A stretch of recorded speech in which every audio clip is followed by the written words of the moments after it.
Namaste everyone. Jai Bhagwan.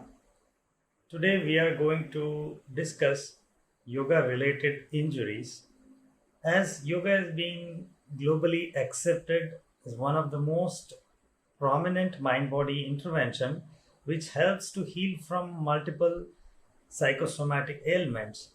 So in that scenario, throughout the globe, even in the healthcare sector, people are recognizing the beneficial effects of yoga and trying to inculcate yoga practices into the routine healing strategies. But when it comes to yoga practice, compared to all other physical fitness routine or any form of physical therapies, yoga do have certain amount of possibilities to get injured. So when we try to understand the possibility of yoga related injuries, this is very less known and poorly explored area even in our yoga community, because most of us, we don't pay attention to yoga related injuries, and we never try to understand how these injuries are happening and how to prevent those injuries. So those things have to be explored in greater details, as we all know that when it comes to any fitness routine, injuries are quite common, but studies have found that yoga practice have been the most safe and with very less possibility of injuries. But yoga do come with injuries if we do not follow proper precautionary methods. So in that scenario, injury refers to something which qualifies to be an injury is if it discontinues us from doing something due to because of musculoskeletal pain or pain persisting more than a month. So this kind of basic understanding of injury is too related with yoga. So if we try to understand yoga related injuries, even injury by region wise, most common form of yoga related injuries are seen at the lower extremity level. Approximately 64% of the injuries are related to lower extremity, and head and spine region goes to the second one by having 23% of injuries, and lower extremities and spine and our head region carries majority of the injury region, and upper extremities goes with 13%. If we try to understand these injuries based on body sites, even in lower extremity, hamstring, especially hamstring group of muscle, where we get to see majority of the injury because of the wrongly performed or wrongly instructed practices, gives rise to 26% hamstring injury. Then ankle, knees, toe, hip and other injuries, but majority of lower extremity injury goes with hamstring injury.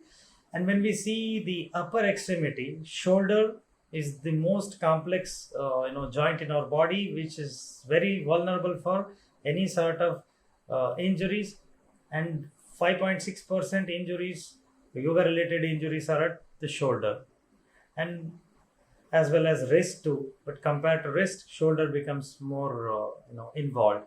And when we try to understand the head and trunk yoga related injuries, lower back injuries are very common. 18% of head and trunk injuries are exclusively at lower back, especially the lumbar and lumbosacral area, that is 18%.